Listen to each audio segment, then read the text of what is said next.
I'll carry your water. I'm just gonna start That's recording. not very heavy. Erika. It's not very heavy. I've already started. Okay, good.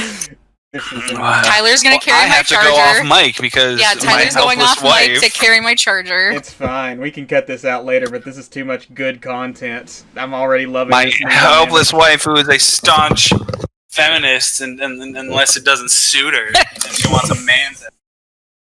If I had a wife, I'd take on my wife's help. Yeah. I need many arms. She can be feminist and lazy. Exactly. That describes me perfectly. Oh, boy. Are you going to unplug it, or are we just going to walk? No, from my computer. Or are you just going to walk weird with me? Oh, I wish Isaac could see how stupid... Wow, and look what happened! Where are you going? Oh, boy. Yeah, I want to be in my bedroom. I want to be in the library, because books. Warning. Tongue and Geek contains heavy spoilers. If you haven't read, watched, or played the content being reviewed this episode, know that we will definitely spoil major plot points. Also, this show isn't for kids. We use words like and and it would take too much time and effort to edit them all out. Please don't tell our moms.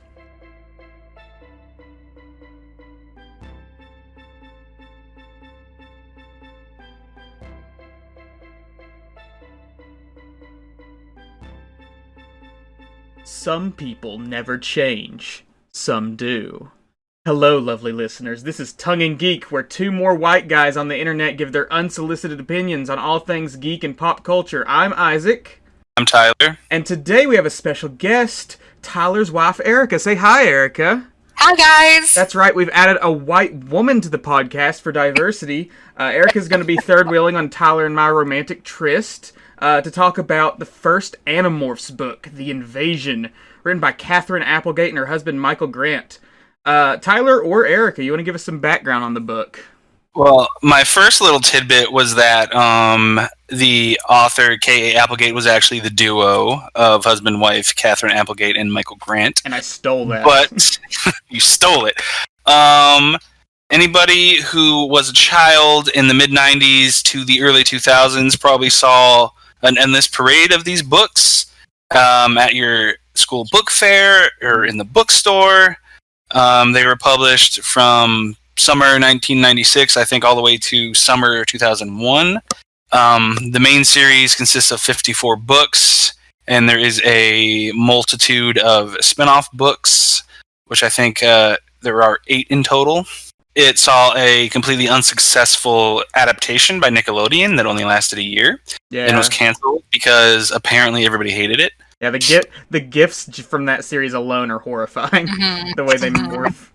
But the very basic, quick overview of the story is a group of young teens, middle schoolers, happen upon a crashed alien ship, and the alien reveals to them that Earth is being invaded by a group of parasitic slug wormy guys called the Yeerks. And the alien who tells them this is an Andalite who is an enemy of the Yeerks and has been trying to stop them. But this alien is injured, and he gives them all the exposition, and he bestows them powers to morph. And what that means is they can change into any animal that they wish as long as they acquire its DNA. And throughout the course of the series, it's about the escalating war between these kids, the Yeerks, and the aliens that they've assimilated. And I guess, this is probably spoilers, but I think some more Andalites come into play later down the road. Real quick, I want to read a little tidbit from the Wikipedia article on the Animorphs series. Horror, war, dehumanization, sanity, morality, innocence, leadership, freedom, family, and growing up are the core themes of this series. And just judging by the first book, that's pretty accurate. Yeah. We should probably give our own little personal backgrounds with the series, just to kind of set the stage. Okay. So, who wants to go first? Let's let Erika go first. She's our guest. Okay. All right. So I think, like a lot of people, the first exposure I had to Animorphs was being at the Scholastic Book Fair.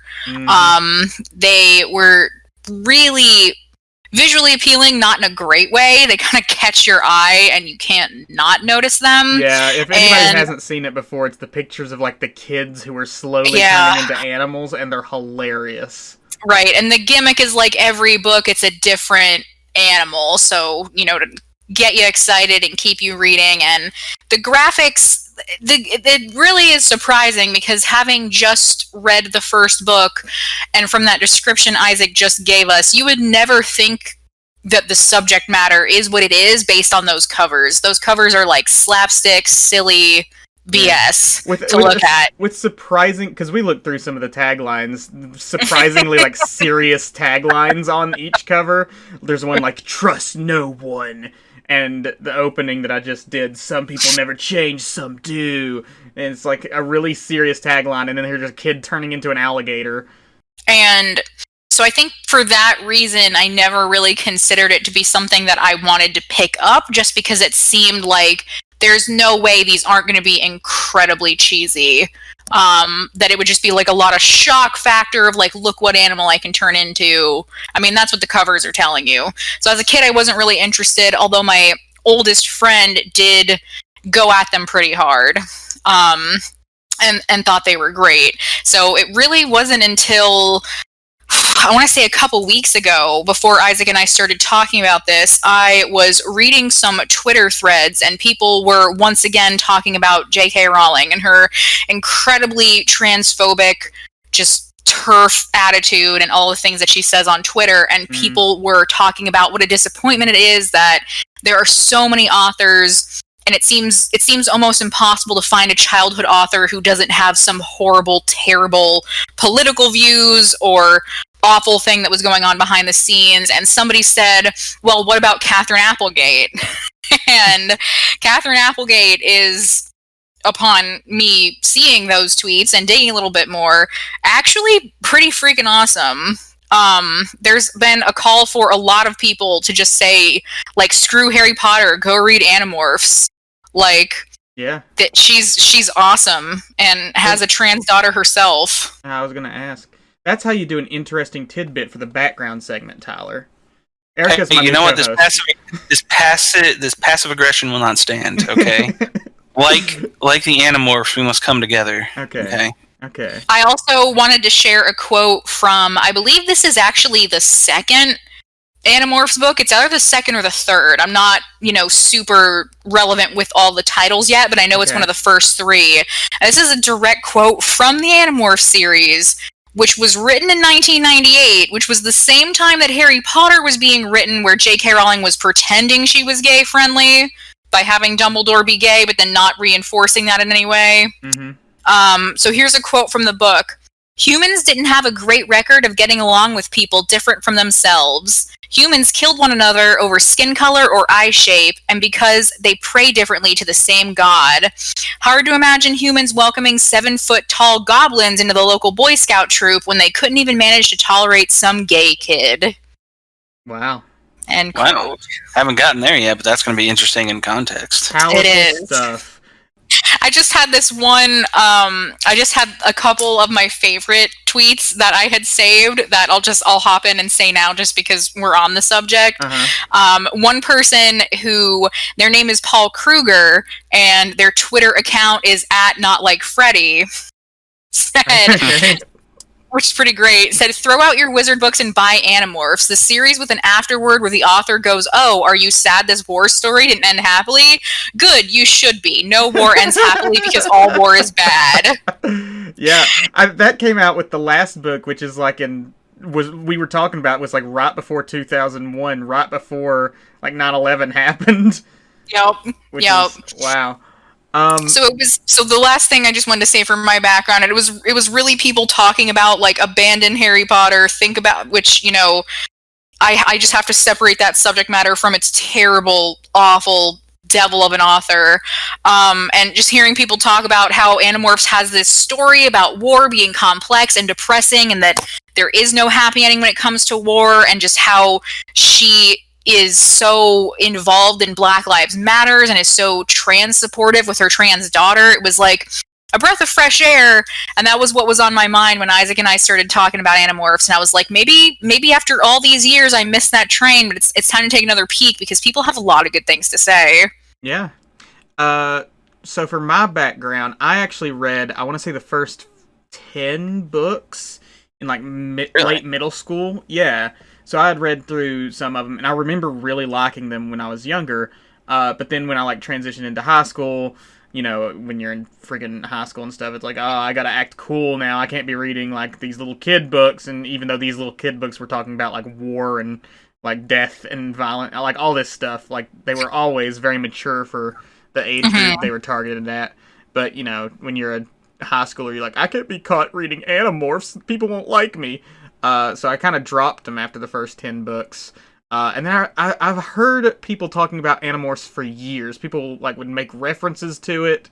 And what always caught my attention and like what I remembered from childhood that I really liked was like the power system. Because I'm a sucker for a good power system that's got like complex rules. Like you can only do this for this long and you can only do it this way. I love that kind of stuff. So when me and you were just hanging out the other night, we were talking, I think, about Scholastic Book Fair, and then we just got onto the topic of like, oh man, remember Animorphs? And we went down that deep rabbit hole of like all this stuff, and then it kind of made me realize, oh yeah, this series was not just the little kid-friendly thing that I remember it being. It actually had a lot of stuff going on. So you and I, Erika, picked up the book and started reading it again, and Tyler jumped on board, so that's where we're at. Tyler, what did you know about Animorphs before going in on this podcast? It's a little bit of a mix from both of your guys' experience. I just remember seeing them at the book fair as a kid, and I wasn't much of a reader back then. There was a couple things I liked, but I judged the books by their covers. Even as a little kid, I just thought they looked hokey, corny, just kind of dumb. I mean, I knew they were popular at the time, but I just didn't give them the time of day. And throughout the years, I've heard, just through, osmosis of the internet, that, it still has a fan base, a passionate fan base. But I've always just assumed it was just, basically 90s nostalgia. Oh, I loved it as a kid, so I still love it now. But it's not until you guys started talking about it that I researched it myself, and it's more than just the gimmick of kids turning into animals and having adventures. So that's what got me interested in joining you guys on this read attempt. And let's do a little bit of story recap. As always, we do heavy spoilers in these podcasts because we can't talk about these things for like 2 hours straight without getting into spoiler stuff. So Tyler basically covered the beginning few chapters of the book where the kids run into this alien. He gives them powers. They come across the Yeerks. Whenever they're inside of a different person or a different host, they're called controllers. These controllers show up, and one of the controllers has control of an Andalite, which was the good alien that gave the kids their powers. And because of that controller, the Andalite controller, has the ability to morph as well, and also has like access to all of these different alien animals and creatures that like the kids have never encountered and probably never will because they can't like travel through the stars and everything. So like the first thing it turns into is this gigantic headed like big mouth creature, and it swallows the Andalite basically whole. So yeah, this book basically starts out with an alien showing up being like, hey, your world's screwed, and then dying in front of a bunch of kids, like a bunch of 13-year-olds. They don't really hold anything back in that opening scene. It's like, hey, he's here, here's your powers, and I'm gonna die now to this monster, and you all have fun trying to stop it, trying to hold it off. The first thing that's surprising about the book is how serious it is from the get-go. It has a very sort of serious-minded, somber tone that it sets right out of the gate, which completely separates itself from like other YA books of that era. We should have mentioned this too. It's all narrated first person. Each book, I think, switches between who's narrating because there's like 5 members of the Animorphs, and Yes, it switches there perspective is. between Jake, who is the leader. There's Rachel, his cousin, Cassie, who her family like works with animals. Marco, who is like Jake's best friend, and then there's Tobias, and we'll get into each of them in a minute. The first book is narrated by Jake, and I've also noticed this because I started reading the second book already. At the beginning of each book, they're like, we can't tell you who our last names, we can't tell you like where we live or anything, or they'll get us, they'll like hunt us down and kill us, or worse. And like that sets the tone for each of these books, is this like recurring thing of like, we are being hunted for our lives and we can't give out details or we'll die. So yeah, these books like out the get-go are just like, this is a serious war story. This is a story of espionage and violence, and it's not going to be like a fun little adventure that these kids go on each book. Erika and I were listening to the audiobook version of it, which was narrated surprisingly well. And after it ended, one of the first things I said to her was like, aside from the fact there's no like real cursing in it, mm-hmm. or any like explicit sexual references, like there's really nothing about the way it's written or its tone that indicates that it's necessarily just, a book for younger kids. Yeah. It's pretty violent, not like excessively like every detail gory violent, but like there's some moments. I mean, people and things die, how they die. Yeah. There's a lot of action, the stakes are high. Because it's an invasion story, it's very paranoid as they realize that, oh my gosh, the Yeerks are already here and they've infiltrated far more than maybe we would have thought already. For the first book in a huge series, it lays the groundwork really well, mm-hmm. and sets the stage for the stakes to come. So, should we get into characters, or just maybe Erika, kind of? Do you have anything you want to jump in with? No, probably wait till we get to characters. Okay. Yeah, let's cover the characters real quick, because before we do any more recap. So let's start with Jake, because this is Jake narrating. What are your all's thoughts on Jake? He's kind of my thoughts as well. No, it's not that bad. Because it's the foundational book, they're working in sort of like broad archetypes for the characters. Mm-hmm.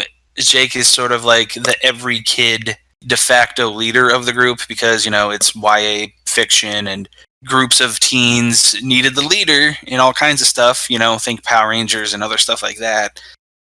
He's just kind of like your average ordinary kid. That's pretty basic for the narrator. Even though he's the main character and we're narrated from his perspective, he's probably one of the least interesting so far. Mm-hmm. Not to say that that's not going to change, because I'm sure that these characters will have plenty of development as the series goes forward. Yeah, and maybe switching perspectives, we'll get to see a little more of him from see what the others see in him that made him leader.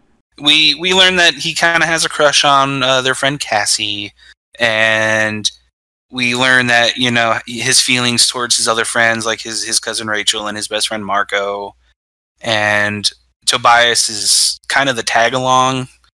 He wasn't really close to any of them before. I think Jake said that. Did he defend Tobias from some bullies, and that's why Tobias kind of latched onto him? Yeah. Yeah, he was getting a swirly, is what it sounds like. Yeah, that's right. Yeah, he was getting a swirly. Very 90s. Yeah. Very 90s bully. It is.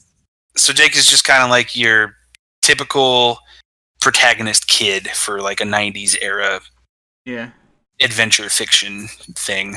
Erika, your thoughts?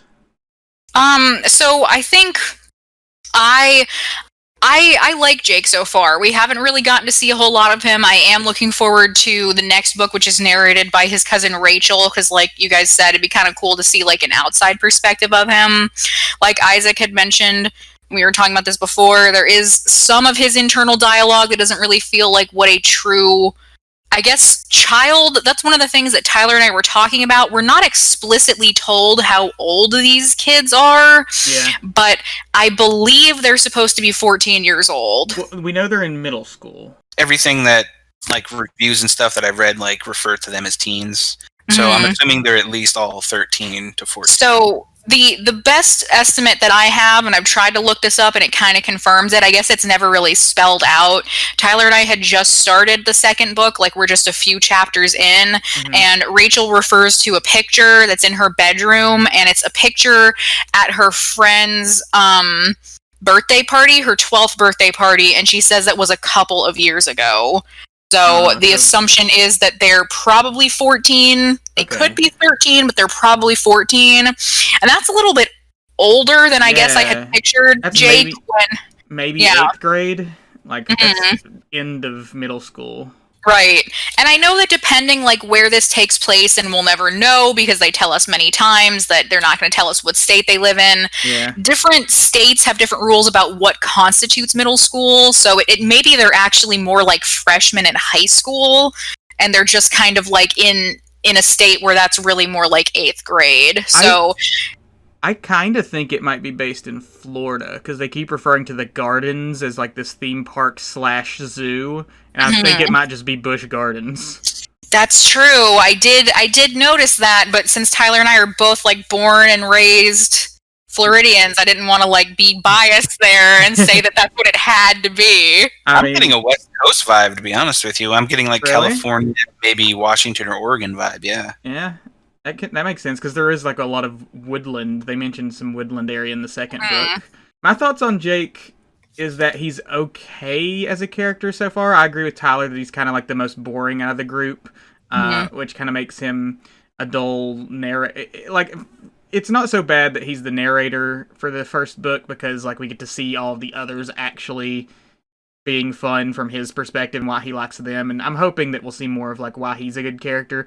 But what kind of bothers me throughout the whole thing is that, like, he keeps bringing up that he shouldn't be the leader, and I was kind of thinking, like, yeah, like, why is he the leader? Why is everybody defaulting to him to the leader? Like, he brings it up himself. He doesn't have any specific qualities that make him more leader-like. He's not specifically, like, charismatic or brave or anything, like, more so than the others. But like the book never really goes anywhere with that. It just kind of like, oh, he doesn't want. It's the reluctant leader role for the sake of being the reluctant leader role. There's not really a turnaround moment where it's like, oh, he was the leader because he was like this or like that. It's just kind of like, nope, he is. I agree with Isaac. There's definitely some of that, and I'm wondering if maybe we're supposed to infer that the reason he's the de facto leader is because his brother is revealed to be a controller. So I think maybe and this isn't really like explicitly spelled out that would give him the extra motivation, but with his brother Tom being a controller, I guess it gives him that extra like oomph that, you know, Cassie and Tobias and Marco and everyone doesn't really have as much. He's definitely got more skin in the game than anybody right out the gate. And I think that's definitely his most interesting quality right now, is his relationship with his brother, and knowing his brother is an alien, is being controlled by an alien and wanting to save him. But yeah, I think that about covers Jake. Let's move on. Who should we do? Rachel? You talk about Rachel next? Rachel or Tobias? Let's save Tobias, because Tobias is a good one. I want to save him maybe for last. Good point. Let's do Rachel next.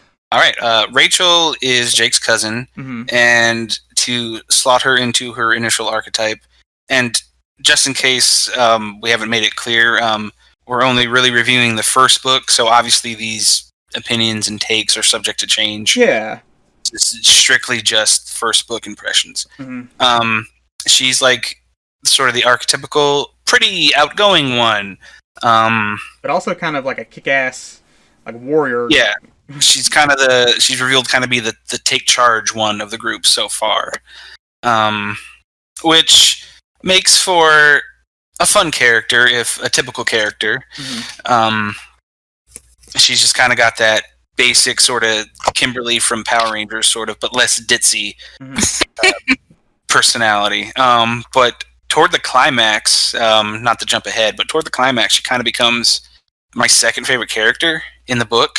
Yeah. Just because she kind of she just kind of goes buck nuts. Yeah, she's definitely has like the warrior, like Xena warrior princess vibe of like, I'm all in on using our powers to rough up some aliens. I'm down for that. So with that, I'm very curious to see what her arc, how that's going to play out through the course of the series. Erika, your thoughts? So it's funny that Tyler mentioned Kimberly from Power Rangers because, and I told this to Tyler already when we were listening to the audiobook, when they started describing Rachel, I just immediately got this like Alicia Silverstone from 1995 in the movie Clueless vibe.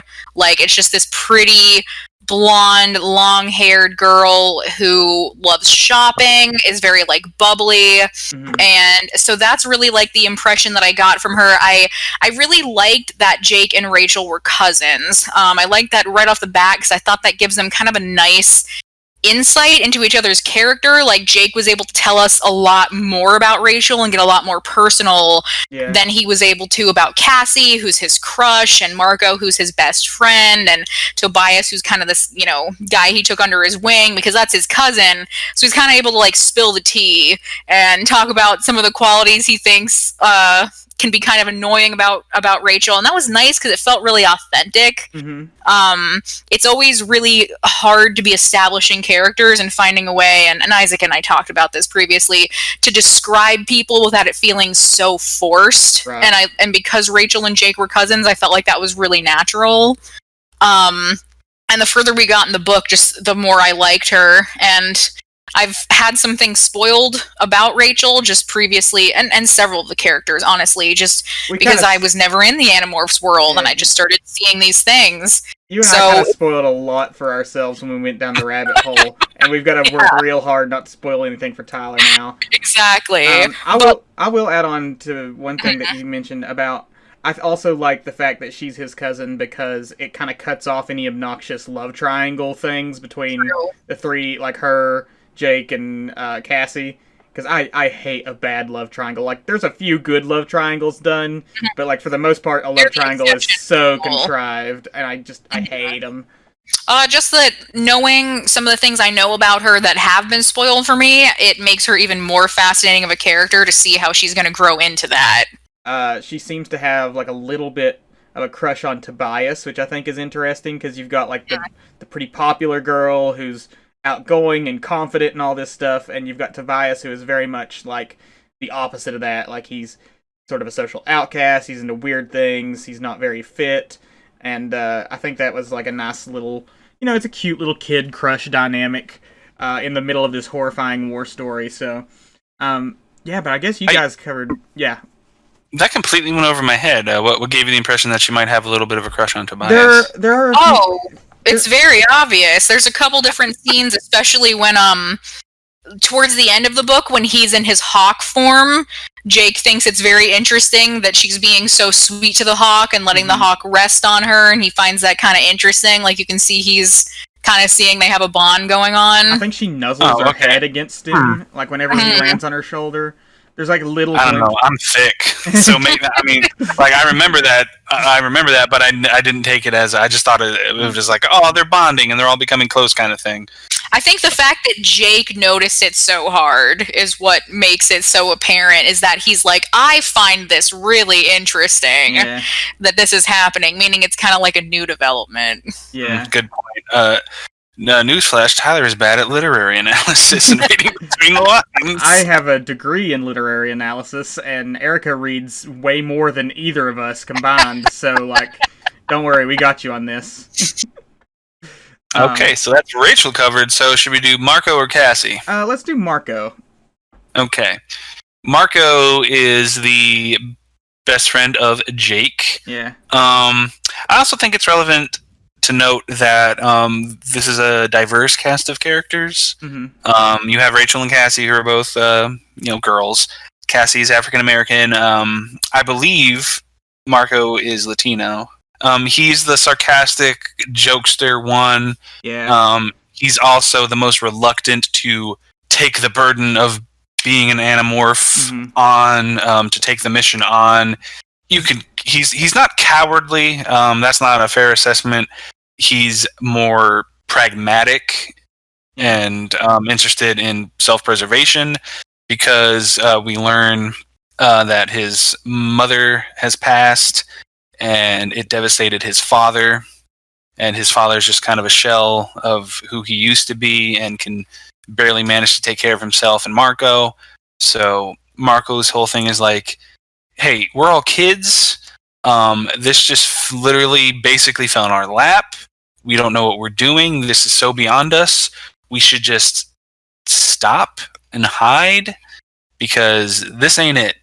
Yeah. And he's that voice in the group when everybody else is pretty much like, okay, like we're doing this. He's the one who very much wants to like keep everybody like in reality check of we are children. We are children having to deal with this. We're not like equipped for this. And Erika hated Marco in the first book at least. Really, Erika, tell us how you hate Marco.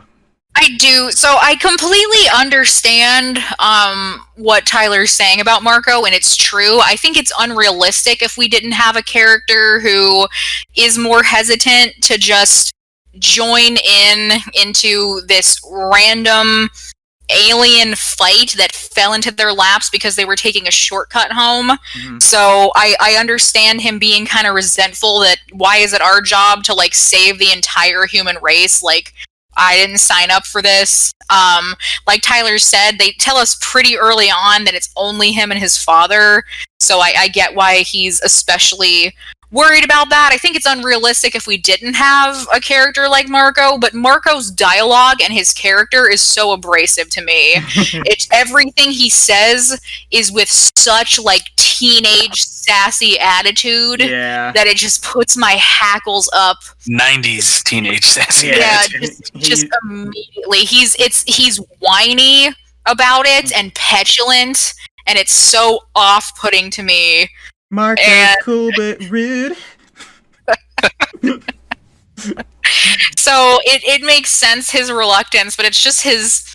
And it may get better. And again, I understand why you need a character like that. There's also something that Marco gets upset with Rachel about in the second book. Again, we're just a couple chapters in, that made me very angry that he would be upset at Rachel about this, because we'll get to that next time. We will. She finds herself in a scary situation and has to deal with it, and then he's incredibly critical and judgmental about it and just freaks out on her. I hope you all weren't hoping... I felt like it was very uncalled for. I hope our listening audience wasn't hoping us to maintain the diversity that we've done for the first 5 episodes. We are exclusively an Animorphs podcast now. We will only be covering, we are in this. Yeah, the next 54 episodes will be Animorphs, and then the next 10 or so episodes after that will be the spin-offs. So I hope you all are ready to buckle in. My thoughts on Marco are very similar. Not as strong, but very similar to Erika's. I understood his position being the smart aleck, and also like why he didn't want to join the Animorphs because of his dad and all of this, and him being like the reluctant one. I understand that position, but I also found his dialogue very like, oh god, he's just kind of starting shit for the sake of starting shit. Like you can tell he wants to push other people's buttons. And he's like specifically... I think what gets to me about him is that I was very much that kid. Like, I was the kind of little shit starter who would like try and push people's buttons until finally they'd be like, alright, shut the fuck up. And like, I can very much see a lot of my younger self in Marco. So while I can like... I can see why that's a valuable character to have and how he might have some very interesting growth throughout the series, it's also like, oh god... I gotta relive that whole part of my life where I was just an obnoxious smart aleck about everything. Oh, boy. It's unzipping me. This 25-year-old young adult book is unzipping me. The cringe is real. Quick aside, to get back to Erika's point about Marco and how she despises him. My favorite book is It by Stephen King, and I'm sure everybody knows because the new movies have thrust that book into the popular consciousness like never before. It's about a group of kids taking on supernatural, otherworldly threat. Yeah, we're stopping the Animorphs. I'm sorry. The earlier thing I said about doing 54 episodes, that's a lie. We're doing an It review now. I'm getting to the point here. It's my favorite book, and I can't help whenever I read something or watch something that has a group of kid protagonists, I'm always plugging those characters into the characters from It. So I'm like, Jake is the Bill Denbrough, the leader of the... And she doesn't like Marco because he's an asshole, he's always talking shit, and she also can't stand Richie from It, who is the asshole, smart talker of the group in that book. So I just think she has a problem with smart aleck children in fiction. These little kids with these chips on their shoulders driving me crazy. Yeah, I guess that pretty much covers Marco. Cassie next.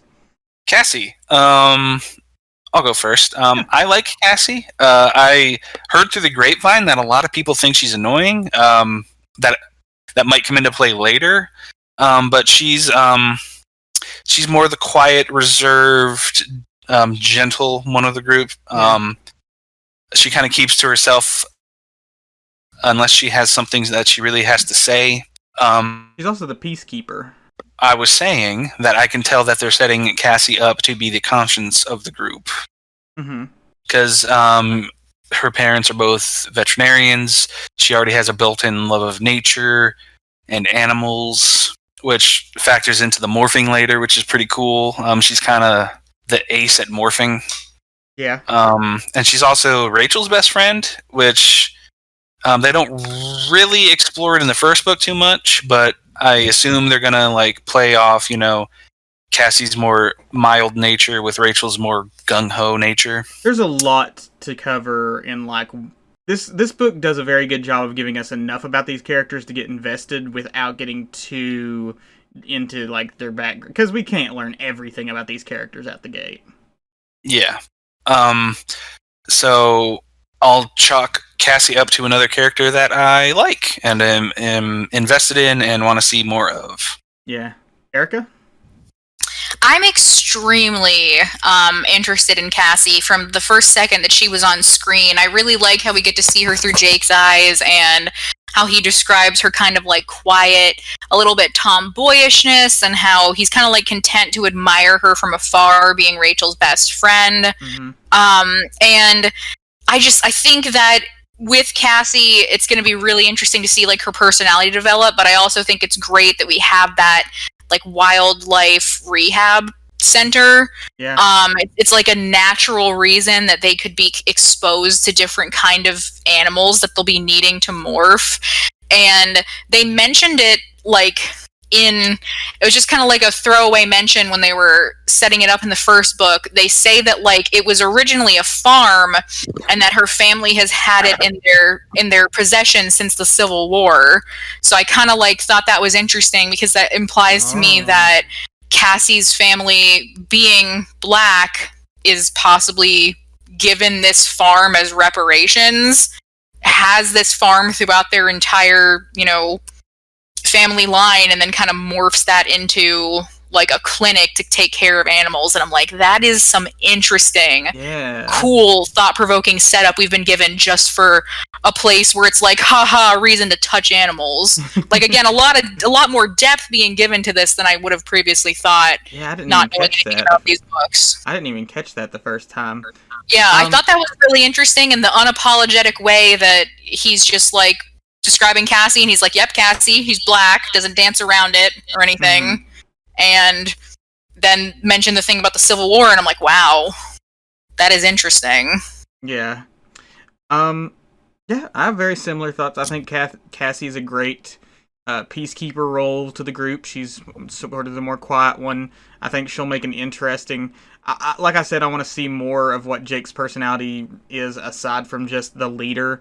But I think the peacekeeper role kind of goes with a good pairing with the leader in as far as a romantic general archetype of hit the leader and the peacekeeper together. That makes sense because the leader can inspire, the peacekeeper keeps the peace. I think that's just a good general trope to go with. But I really think that Cassie I'm interested to see how far they take her being sort of the prodigy will go, because like they take she's the one who discovers that they can morph and keep their clothes on as long as it's like really tight. We'll talk about the rule system in a second because I really want to talk about the rules. But she finds out that you can keep clothes on so long as it's like tight fitting clothing, and she's also the one who like can morph faster and also like kind of control the morphing process. So for most of them, it's just like, oh, I generally transitioned from person into animal and back. For Cassie, there's bits where she can like kind of, oh, I'm going to keep this element of the animal's body while I slowly morph back. So I think when she's a horse, she kind of has like a temporary like sort of centaur look to her when she's morphing back. Like she kind of like makes herself look like a centaur for a second. Yeah, freaks everybody else out. Yeah, it freaks everybody out a little bit that she can kind of control it better than everybody. So I'm interested to see like how that will develop with her being like sort of the prodigy of the Animorphs. I don't really have much else to say about her though, because like we don't get to see too much of like her background. We know her parents are both into animals. Like her dad runs the rehabilitation center on their farm, and her mother works at like the Gardens, which is like a zoo amusement park thing. So like they give her access to animals, which is nice, but we also don't really know like what her home situation's like. Like the other kids have very specific home situations. Like Jake has to deal with the fact that Tom's a controller. Marco has his dad. I guess Rachel doesn't really have much of one either. Tobias, who we're going to get to, has a very shitty home life. And with Cassie, we don't really know like what her family dynamic is yet. So I think that'll be an interesting addition down the road. Tobias. Let's get into Tobias. Tobias is, and I think we might all share the same opinion, the MVP of this book. Mm-hmm. Maybe possibly the series that will be seen in the future. Like we said earlier, he's the kind of one that globs onto the group. He's the outsider. He has the saddest backstory so far. Both his parents are dead, very Batman style. Yeah. And he lives with his aunt and uncle who are could divorced and like kind of throw him back and forth between them. Yep, kind of don't give a shit about him. Yeah. And I think what really made me find him so endearing, I would have liked him anyway if I just read the book like with just text, but the audio version, the performer, he gives Tobias so much heart and so much personality. Mm-hmm. I couldn't help but love him. He's the one. He kind of shares this bond with the Andalite that they meet, and he's the one who takes it the hardest when he dies, and he sort of takes the responsibility of being bestowed these powers. He takes it the most seriously right out of the gate than anybody else. He's like, guys, like this alien, he gave us these powers, like he died for us, you know, like we can't waste this. And the Andalite's name was Prince Elfingor. That's not his full name. His full name is Crazy Silly Alien Name, but we'll just call him Elfingor for now. I think what really makes it work is that when shit's going down in the first couple chapters, when the Yeerks come with all of their alien horde, everybody runs away, but Tobias stays back just a little bit. He kind of mind melds, basically, with Elfingor. So Tobias just kind of gets, basically the exposition from the guy himself. That's pretty much obviously why, he takes it so seriously and he feels so strongly, because he literally did have the strongest bond with Elfingor. Yeah, that and it's very clearly tied to his sort of outsider status. Like he's got a terrible home life. He's not very popular at school. So like him becoming an Animorph is like a good thing for him.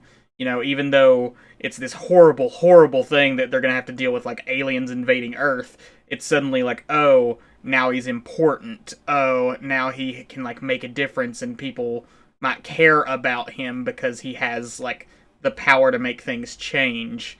which is like very tragic that like the only time that this child has ever felt like a sense of importance or worth is when he's literally fighting to keep the Earth like from being taken over. Yeah. That's what I was going to say. Basically, it's just he finds his sense of purpose by being conscripted into war, essentially. Yeah. And unfortunately, he pays the price for it. But before we get to that, we'll get Erika's opinion on Tobias. So I definitely think Tobias is great. Tobias is one of the characters who I had from reading reviews, from reading different things from the author, from my friend who had read the series, from talking with Isaac, had some spoilers for Tobias. And what I like about Tobias is he's a very classic character. Like Isaac was talking about with his outsider status, there's a lot in Tobias that's very formulaic. Like I was reflecting to Tyler, the alien who gives him the Animorph powers with the crazy to pronounce name.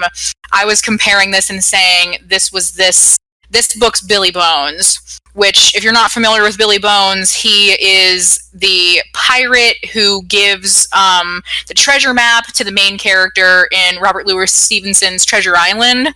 It's just kind of like a character who shows up, gives you an important thing you need to give you the journey. One character emotionally bonds with you, and then you die. Yeah. So, like, Tobias is very much the one in that role, accepting the fictional map from Billy Bones, which in this case is the powers of the Animorphs, having that bond with the alien dies.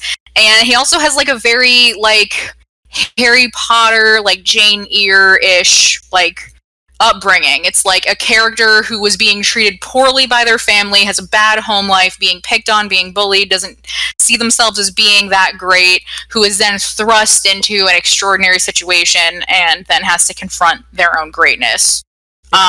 So there's a lot of things about Tobias that I think are really interesting, and one of the things that I saw in one of the reviews when Isaac and I were talking about this is someone was talking about Tobias and they said, I love Tobias because he's great and no matter what's happening to him, he's just a sad disaster. Oh, Tobias! Yeah, what you just said, Erika, really made me think about it. Like, it's kind of interesting because in a lot of young adult stories, a kid with like Tobias's background, that sort of outsider status and like a bad upbringing, they'd be like the protagonist. They'd be like the one leading the story. And at least, I mean, I'm sure we'll get books from his perspective, but at least in this one, it's from Jake's perspective. So it's interesting to see that sort of character from the outside, sort of see, because usually I feel like young adult books in particular try to sort of endear us to these characters and be like, oh, why would this character ever be an outsider? What would make them awkward or weird? Like, why do people see them this way? Like, they kind of, like, make it so, almost to the point where it's like, they're completely mistreated for no reason at all. And I don't think Tobias in any way, like, deserves the terrible things that's happening to him. But seeing it from Jake's perspective, we get to see why, like, Jake sees him as, like, different or weird. We get to see like somebody else thinking about Tobias.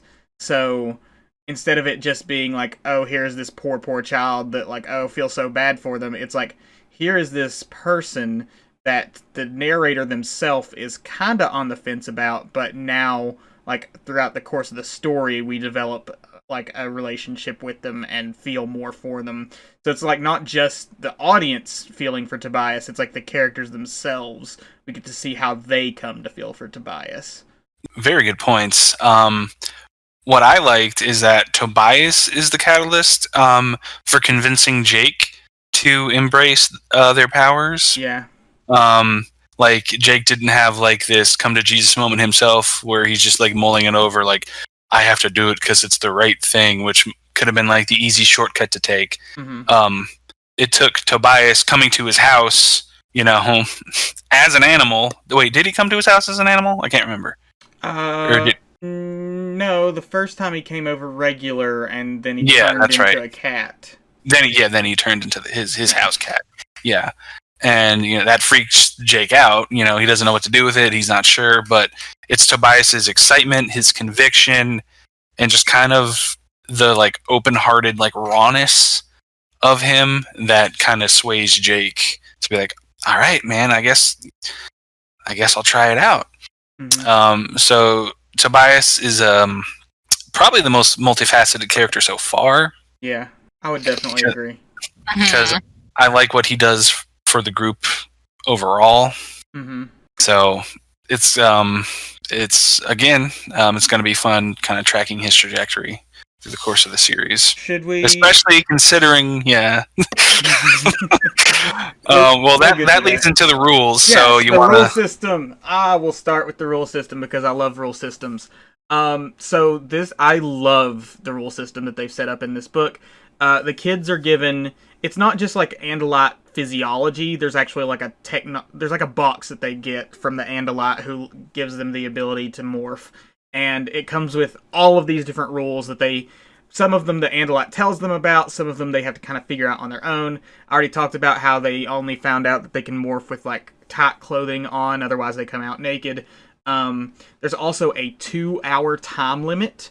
So if you stay in the morphed form for more than 2 hours, you become that animal forever. You can never change back, which, holy shit, that's such a limitation. That's a great limitation because now there's always this sense of peril of like, we're not just fighting aliens, we're fighting the clock. We have to figure out when exactly transform, how long to stay in that form. I love the 2-hour limit because it really sets it to where it's like, oh, I can't just turn into whatever I want whenever I want. I have to make sure that like I really plan out what I'm going to turn into and how long I can stay that way. Yeah, and it does a great job of undercutting the power fantasy of it. Mm-hmm. In the hands of maybe a lesser authors, I should say, because this is written by a duo. The powers would kind of just be the powers, and it would have the characters revel in it more and just like not necessarily be consequential in and of themselves. But with the 2-hour time limit, that automatically plants the seed in the reader's mind, like, even if they are just kind of having fun and testing it out and training, it's like, guys, pay attention. How long have you been morphed? And when it comes to conflict, that's just automatically heightened. I love it when an action series specifically, has a consequence besides death. Writers always think, oh, death's the ultimate consequence. It's like, yeah, sure, it's tragic when you have like somebody die, a character that we love die, but there are other consequences that you can have long-lasting impacts on the series, and I think that's a great one to have. Mm-hmm. Before I want to bring up the whole animal-human brain thing, but before we do that, got anything to say about the 2-hour time limit, Erika?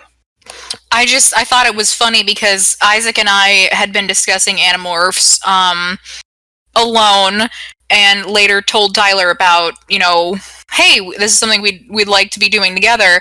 And Isaac and I were talking about how, when they're in their animal form, do they know that the 2-hour time limit is approaching. Yeah. And Isaac said they must have really stretchy watches that they wear the entire time. And which is an amazing mental image. And while Tyler and I were listening to the audiobook, we had that same question, and Tyler said, well, they must have watches that stay on them. And we had a little mental image of, where the watch would be on different animals. Tyler was imagining it on an elephant, since that's something Rachel turns into. Mm-hmm. Just a giant watch around the waist of an African elephant. One of the animals later on, so I was picturing a dolphin wearing a wristwatch on its tail and having to bend down to look to keep an eye on it. Yeah. But I agree. I think it's interesting to think about this limitation, and one of the theories I had seen online was that they are able to, as animals, kind of feel Earth's rotation a little bit and use that to judge how much time has elapsed. But it is really interesting. That's not something that, not reading the books, I was not aware. You look at those book covers and it's like, oh, there's a kid turning into a tiger. That looks fun. Yeah. And to kind of learn that even with this power, there's such a big, scary complication. Something you have to be constantly aware of and can't really take for granted is really interesting, and I like that a lot.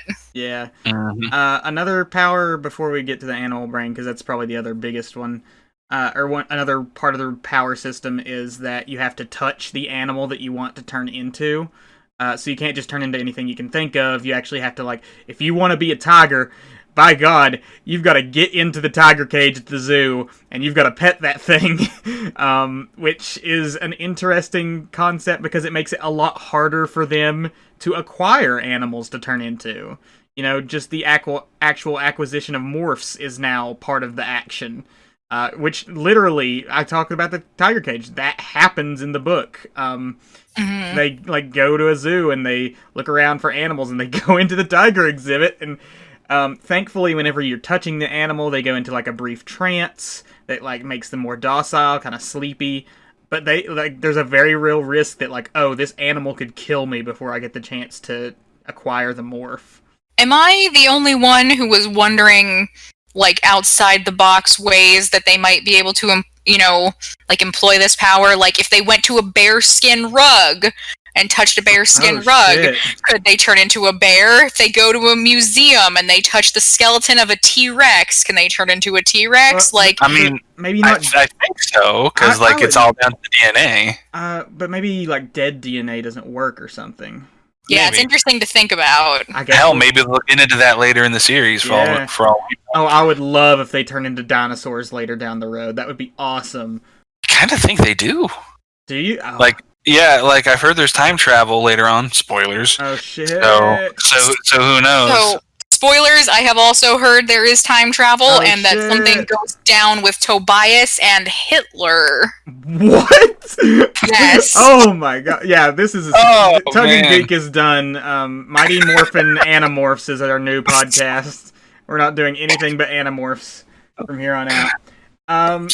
But the last big part of the rule system is the animal brain. So when you turn into the animal, you copy its DNA, you become that animal, and that includes the animal brain. So even though they still have, like, their human minds, basically they share both the human mind and the animal mind, which means that if you turn into a dog, you're going to be very easily distracted, you're going to be, like, super happy or like super sad if someone scolds you. If you turn into like a predator of some kind, you're going to feel real powerful and intimidating and maybe even want to hunt things down. If you turn into like a prey animal, like a mouse or something, you're going to get scared and skittish, which makes for a really interesting inner monologues for these characters, the way they think now whenever they're in their animal forms. It makes for interesting action because now not only do they have to actually use their powers, they also have to kind of fight against their animal instincts to do things that like a normal animal wouldn't do,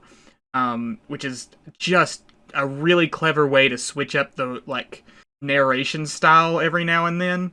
I would say that a lot of the best moments in this are when they are in their animal forms, not just for the action itself, but for the way that they think as animals.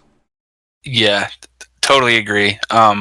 The animal brain sharing the human brain is probably my favorite rule, just because as you're a sucker for rule systems, I'm just a sucker for, the inner struggle, whatever that inner struggle may be, the yin and the yang, and it goes back to there's always consequences. They don't just have to worry about staying too long, they also have to worry about giving into animalistic urges and instincts, which is a pretty heavy, sort of esoteric subject. Again, for a young adult series, it's also a genuinely funny book at times. The spider, the spider, and even though we said Jake is kind of a generic protagonist, like I think he has some of the best moments because when Tobias convinces him to morph for the first time, he chooses his dog, and just the narration, like when he morphs into the dog, it's very, hyperactive dog, like woof woof woof, doof, doof, doof. And like he sees a dog outside his house, and he's barking at that dog in his yard. And Tobias is like, Jake, that's your dog. Like, relax, Jake. Yeah. And then later on, the kids find out that their vice principal is one of the Yerk controllers. And Jake's like, I guess I'll be the one to like spy on him to find the Yeerk pool, because they have to find the Yeerk pool, which we'll probably get into that at some point. And they're like, well, what kind of animal can I sneak around as to like spy on our vice principal? And they choose a little lizard. That's probably my favorite morph that has in the book so far. Just the way they describe him like shrinking and how his vision is different with lizard brain and lizard eye. Yeah. And how he feels skittering across the floor really fast, and somebody steps on his tail and he loses his tail, and the lizard brain takes over for a second and he eats a spider. It's the best part of the book. And throughout the rest of the book, Jake is horrified that he ate a spider. The way they describe it, it's horrifying, because it's still he alive in his it. stomach. He says he feels it squirming around in there. It's like, he can feel its legs. I'd be horrified too. The book is equally a horror story as it is a sci-fi story. Yeah. Because the morphing isn't pleasant. It doesn't hurt them, but it's disgusting to look at. Yeah. It plays into the body horror trope pretty heavily, because they're distorted, they look off-putting and weird. You have to wrestle with animalistic instincts that make you want to eat spiders. And that is probably my favorite aspect of the series so far, is just the relationship they have between their human self and the animals that they have to morph into. Yeah. Yeah, that's one thing that I definitely didn't anticipate. It's just continually fun, even just from reading only the one book, how my conception of the books based on just the covers was so completely wrong. Because here I was just thinking this is about kids turning into animals, probably for some plot reasons, not realizing it's like an intergalactic war and invasion. But the fact that they aren't mentally themselves 100% after they've morphed is just so fascinating. It was absolutely hilarious to watch Jake freaking out because his dog was outside. That was the same dog as him. Yeah. But it doesn't make sense to a dog brain. And just his utter betrayal and hurt when he was being called a bad dog, and how badly he wanted to hear that he was a good dog before he would feel okay again. And I had the spider part spoiled for me from a review where a teenage girl was talking about how she had read that part to her class and it was everybody's favorite part. And I completely understand now. It was really fascinating to see the way that Jake described it, and just like the sheer panic that he experiences while he's a lizard. It's really interesting that it's like they have so many more challenges than I appreciated. I didn't realize there would be a time limit. I didn't realize they had to touch the animals in order to acquire the DNA. And then on top of all of that, they have to try to accomplish missions while also fighting a completely different mentality that's urging them to do animal instincts at the same time. It's a lot for them to juggle. So I think it's super interesting to see what that's going to be like. Yeah, there's a lot going on with the power system here. I love all of it. What should we talk about the aliens, the Yeerks? Let's talk about the Yeerks. Okay, start with the Yeerks. So we talked about it. They're slug people that they can climb into people's heads and control them. They have their own rule system too, though. The Yeerks have to go and like rejuvenate in a pool with like all these nutrients from their homeworld every 3 days. So like these kids would be like wildly outmatched if it weren't for like a few different rule systems that the aliens themselves had to kind of follow, because like the Yeerks not only can control humans, but they've got 2 other alien races like under their control that are very big, powerful aliens. But when they're in the pools, they're more vulnerable, and it gives the kids like a chance to, free the human captives. Tyler, Erika, any specific thoughts on the Yeerks? I love the Yeerks because I love parasitic alien stories. There's a lot of influence from other sci-fi and horror stories. Right, that's what I was thinking too. In this, it's Invasion of the Body Snatchers. It's the Puppet Masters, it's the Borg from Star Trek, it's all kinds of stuff. And we don't know why the Yeerks are trying to conquer planets, other than that they're just an evil alien race. We might get motivation, we might not. But with something as alien as parasitic slugs, I don't really think you need a motivation, technically, really, for them to be terrifying and fun. They can be anyone. They can be anyone, yeah. What's really fun about them is sort of the two soldier species that they have taken over. The taxons and the bork. It's the bork. The bork? Wow. Bork? The hork-bajir. Yeah. The hork-bajir are big reptilian guys with long necks, kind of like a beak. They have blades on their wrists and arms and their legs. The Andalite in the beginning says that they're, despite their fierce appearance, they're a pretty peaceful race. But, thanks to the damn slugs, they're not anymore. And then the taxons are my favorite just because they're really big and gross, disgusting worms. Yeah, they're like big centipedes. With centipede legs, claw arms, 4 jelly eyes that are red, and big, ugly, disgusting mouths on the very top of their head. And they're incredibly cannibalistic and disgusting.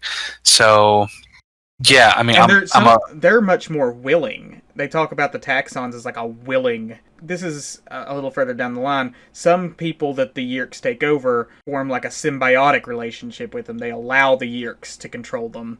And the taxons, I think specifically, like their whole race was just like, yeah, sure, hop in. You want to do some violence? Let's do some violence. You can come on board, little slug guy. You want to do a conquer? Let's do a conquer. Yeah. So I love monsters. I love anything icky, gross, gooey, terrifying. So having awesome warrior lizard monsters as well as giant, gross worm monsters, chef's kiss. Erika? Yeah, so Tyler said a lot about the Yeerks that I was thinking. He made a lot of great comparisons. The main one that I was thinking about was, Robert Heinlein's The Puppet Masters. They even look somewhat similar to that. What is the name of the slug from Wrath of Khan? I can't remember. I love Star Trek, but I'm not geeky enough in it to name drop the name of those. Same, but that's another comparison that comes to mind when you're thinking of the Yeerks.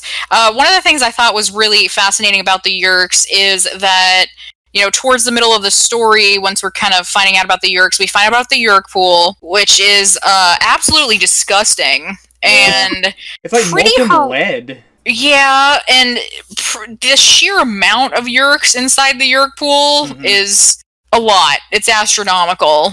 Much more than I had anticipated once we see how many people they've actually taken over. Yeah. And they give us a pretty horrific image of them forcing, people down into the water, which is really scary. But also I found it really interesting that, again, we're introduced to kind of more rules, which is that the Yeerks have to refresh themselves in the Yeerk pool, leave their host every couple days. And that's something I hadn't anticipated. That doesn't, that's not one of the common things you find in these stories about different aliens, slugs, different disgusting things taking over your body. The fact that at some point you are free.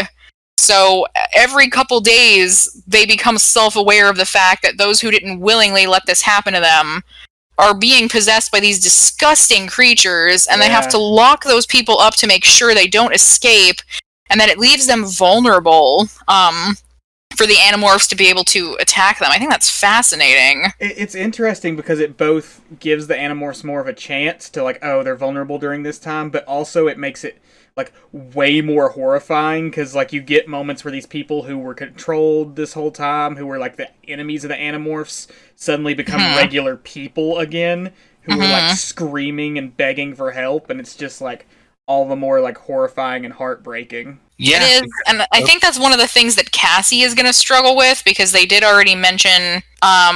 Cassie to me seems a lot like me, a huge animal lover, so she kind of would probably struggle with hurting other creatures in general.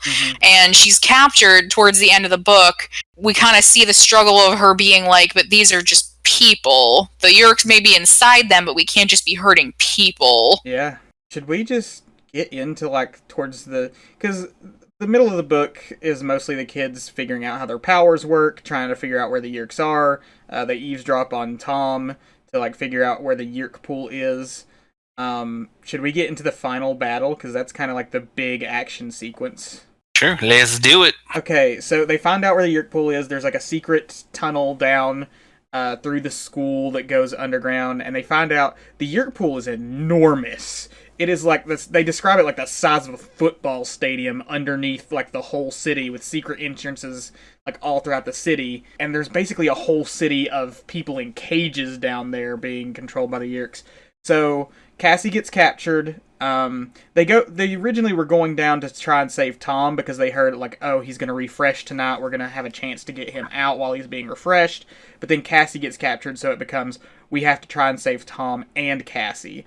So they go down into the thing. They get caught rather quickly because they're not really good at stealth yet. And they kind of just go to town on these aliens. Like, I was surprised how brutal it got. Rachel turns into an elephant and just tramples one of the centipede things into mush. A couple of them. Yeah, Marco turns into a gorilla, and at one point he rips, like, one of the, I think, Hork-Bajir in half. Yeah. Which we've established that the Hork-Bajir were, like, a peaceful race, and, like, they're being enslaved. So it's like, he just killed a guy that was being, like, mind-controlled this whole time. Marco killed a guy. Yeah. To reference Anchorman. Jake turns into a tiger, and, like, they get mauls a bunch of aliens, they yeah. get brutal during this fight and trying to save people. And in the end, they manage to get Cassie out, but the Andalite controller, whose name is Visser 3 is the name. He's like the head of the Yeerks on Earth. He comes down and he turns into another big alien creature. It's like this terrifying thing with like 8 heads, 8 legs, 8 arms. It can breathe fire. It's literally like this horrifying D&D monster that's like way out of their level. Like they don't have any animals that are anywhere close to being able to handle this thing. So they have to run. They end up having to like sacrifice Tom and let him get recaptured. And they only save Cassie and like one woman, I think. Mm-hmm. So like they had like dozens of people that they freed from cages, but they all either got captured again or killed. Yeah, there's really no victory to be had in the final battle. It's dark as hell. They don't really win. Tom's still under control. They save Cassie, but like she wasn't supposed to be captured in the first place. It's just like it's so brutal that like they go to all this effort, and the first book ends on such like a down note of just these kids are way over their heads. Yeah. With rescuing Tom, I thought that would be, the kind of typical, these books are aimed at children. So, the suspense of will Tom be rescued, won't Tom be rescued? I guess they're going to fix that in one book. But they didn't. No. Like, they free him and then he just gets captured again. So, like, it's just like, well, shit. Not only does Tom get captured immediately again, not only do most everybody they free either get killed or gets captured again, the biggest kicker is that Tobias stayed too long in his hawk form. Yeah. And it is a hawk forever. He had to hide like up in the rafters to avoid being caught. So yeah, not a happy ending for your first No. First book in an epic children's sci-fi fantasy series. Tobias is now just a hawk. He's a hawk forever. And it just it completely puts a big old stamp on the series. It's going to have consequences. It's not going to be easy, and pretty much just buckle in. Yeah, these kids are basically just trying to survive until the Andalites can show up. Like, the Andalites are coming in, like, I think a year. Like, the dying Andalite mentions, like, oh, my people will come in a year with reinforcements, but by then the world will be taken over unless you do something. So the kids are just like, we kind of just gotta mess around with these Yeerks and try and slow them down until we can get reinforcements, but we can't stop them. We've got to do our best just to keep them in check. Yeah, they're an underage group of guerrilla warfare tacticians, basically. Yeah. Guerrilla in more ways than one, but what about you, babe? Any thoughts on the finale, babe? I also was pretty taken aback by how emotional and also depressing the finale is for several reasons. Jake had wanted to tell Eric, like, hey, it's me, like, using his...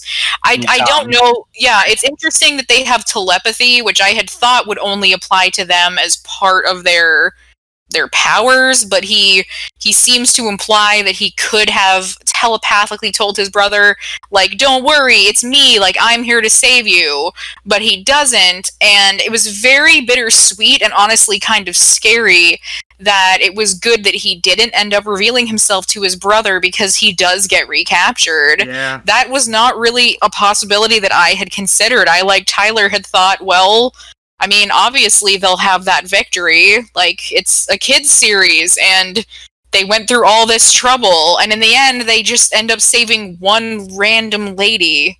So that was pretty emotional, along with just kind of that, like, gut feeling when Jake is asking Tobias to turn back into his human form, and Tobias is just there as a hawk. Yeah. So him coming home, and his brother is coming back, and he had seen how hard his brother was fighting when the Yeerk was in the Yeerk pool, and to see, like, the automaton of his brother come home with the Yeerk reinserted, him feeling so emotional about that, like, having seen all that violence, and then Tobias showing up and Tobias being stuck as the Red Hawk was just really emotional, and, like, I just really felt for Jake and was like, man, that is a wallop of an ending for this book that's, like, less than 200 pages. Yeah, like, it really set the tone that, like, this isn't going to be a fun little adventure series. This is serious. Mm-hmm. There's big stakes. Yeah, and I think we neglected to mention that they foreshadowed pretty hard that Tom was a controller, because Jake had been lamenting that they just didn't seem kind of as buddy-buddy as they used to be. Jake's not the athlete that Tom is, and he didn't, like, make the team. He tells him that, and Tom's just like, team? Oh, yeah, whatever, that's fine. No, sports isn't everything, and this just completely throws Jake through a loop. Yeah. Just the fact that, like, he wants his brother back, and he doesn't get it. And he's got to live with him. Like, he's got to live with this monster controlling his brother in his home, and he can't tell anybody about it. No. And we also get to see the process of the Yeerks squirming out of their victims' ears into the pool and going back in to their victims' ears. Because, like you guys said earlier, once they're out, you're back to normal again. But you're still a prisoner. You can't go anywhere. So you're just like, why are you doing this? Let me go. What is this? I just want to be free. We've stressed it already, but the more I think about it, the more I'm just like, geez, this really just doesn't, for most of the time, it doesn't read like a children's book. It just doesn't. Really, the only thing that makes this like a young adult series is the language in the writing. Like, yeah, it's a very simplistic writing style. Not too high vocabulary. A little bit too much. Telling instead of kicking butt instead of kicking ass. Yeah, they don't use swears. There's some moments where they use sort of tell instead of show. Like, I think with a part of the reason I don't like Marco too much right now either is because, like, it's very, like, they very much go out of their way. Like, Marco has a bad home life with his dad, and they kind of tell you that instead of showing you anything, and it's not really subtle. Same with the foreshadowing on Tom, is like they don't really do any... The subtlety is clearly set for like a younger audience that needs a little extra help catching these things. But like none of it's bad, it's just a little more basic than like an adult read would be. I think there are a few moments though I pointed out in like the beginning, and maybe you guys said it was a little better with the audiobook, but there was a few points where it's like, man, this is really like a middle-aged couple trying to get into the brain of a child, because they're like, oh, we were playing video games down at the mall, and he was beating me by a bunch of points, but I practice a lot at home on my system. And it's like, you didn't name a single video game, or what kind, like, you didn't describe anything there except for, like, children like video games, correct? Yeah. Yeah, the 90s-ness does shine through a little bit. Well, like the middle-aged woman and man trying to figure out what a 90s kid likes shines through in some places. That we could have not. We should have specified they were playing with Furbies and their Gigapets. Yeah. Yeah. I did. I don't want to get into any because we haven't finished it, and I want to save the bulk of it for next episode. But it did make me laugh in the beginning of the second book. They're all birds and they're all flying around, having some fun, and it's a nice kind of palate cleanser from the ending of the first book. But Rachel's the narrator. As she's describing the sensation of flying, she just names drop all of these like extreme 90s sports, like snowboarding and skiing and rollerblading, and I'm just like 90s. Yeah, a little bit of it. Some of it's on the nose, but like in general, it's not too intrusive. The basic writing style kind of helps it, I think, because you can really pick up on the power system and like the way that the rules work instead of having to focus on like high detailed descriptors and like I think that it kind of works better as a young adult series because like, oh, this action is written so that anybody can pick this up and know what's going on. It's not like too high level for anyone. Yeah, it's not pandering. It may take structural shortcuts like you mentioned, but none of it feels dumbed down. No. Or pandering, or like they're not taking their audience seriously. And like I said earlier, it does take some interesting narrative shifts, especially whenever they're in their animal forms with like the two brains kind of fighting against each other. Again, nothing terribly complex or complicated, but like it's very interesting to see like, oh, suddenly now they don't necessarily think in full sentences. Now they think of like hunt, run, jump, fly, fear, things like that. Like they have like quick little animal instinct brain that like helps. Eat spider. Yeah, yeah. It kind of helps break up the way that they that the sentence structure and the way they narrate is, which I think's cool. I guess final thoughts on this first book. Yeah. Final thoughts.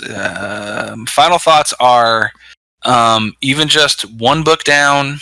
I'm kicking myself for completely ignoring these for most of my life and just dismissing them as 90s kids bubblegum crap. Because not so long ago, I picked up some of the Goosebumps books again, which were like the huge kid literature things back in the 90s. And they did not hold up. No. And reading Animorphs compared to that, it's night and day.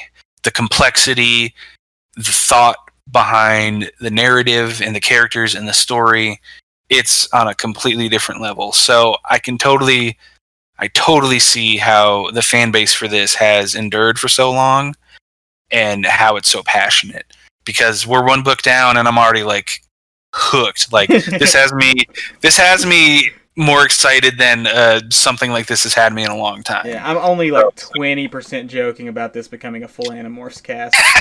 We were actually talking before of just doing a separate podcast exclusively for Animorphs, and we will let you know in a future episode of Tongue and Geek whether or not we decide to do that. Yeah, I just, like Tyler said, it's really interesting. The two things that are interesting to me are, one, discovering how different it is from kind of the assumptions that I had made as a child and an adult about what this book series is about.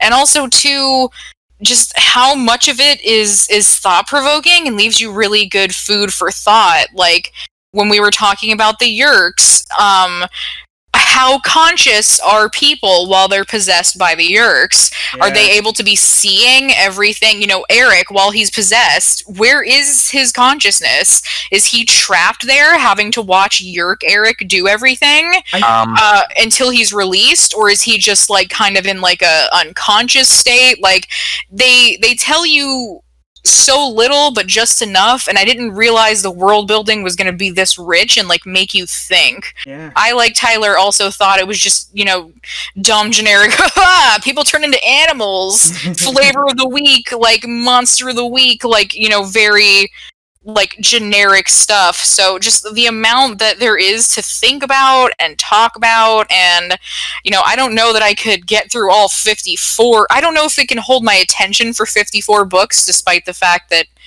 these are short books, especially because I know ghostwriting is going to come into play later, but it's just definitely very, very, very different from what I had expected. We'll have to see, because I have seen complaints from a few people saying that like the series gets a little formulaic and repetitive, that some of the books feel like not really necessary, could have been parsed down. I think as far as the Yeerks go, to sort of maybe answer that question, there were moments in this one where it seemed like Tom's consciousness kind of took control again. Like, I don't remember. That's right, yeah. There was a moment where like I think he was inviting him to the sharing, which was like the cult name for the Yeerks taking people over. Such an ominous name. Yeah. And Jake was like, sure, I'd love to go to the sharing. And then like Tom quickly had like a horrified expression on his face before it like the Yeerk took control again. I think they're definitely like still aware of what's going on like behind the facade. Which is truly horrific to think about. I also super enjoyed this. Again, I'm kind of like Erika. I am going to jump in on this as hard as I can, and we'll see if it can keep my attention for 54, because good lord, 54 books? Plus spin-offs. Plus 10 spin-offs? That's insane. Yeah. It's not even so much the number of books for me, although that is very vast, as far as I know that the story gets more complicated, more complex, involves time traveling, lots of different alien races, it kind of, I fear always, because of Kingdom Hearts, when a story will overcomplicate itself. Yes, absolutely.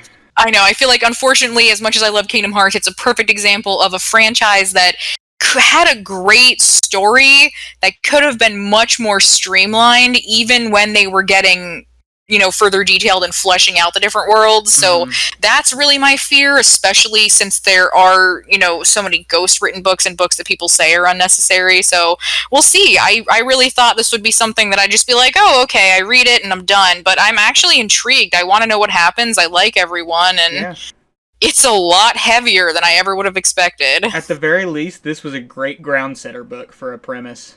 Oh, yeah. You guys want to do some review?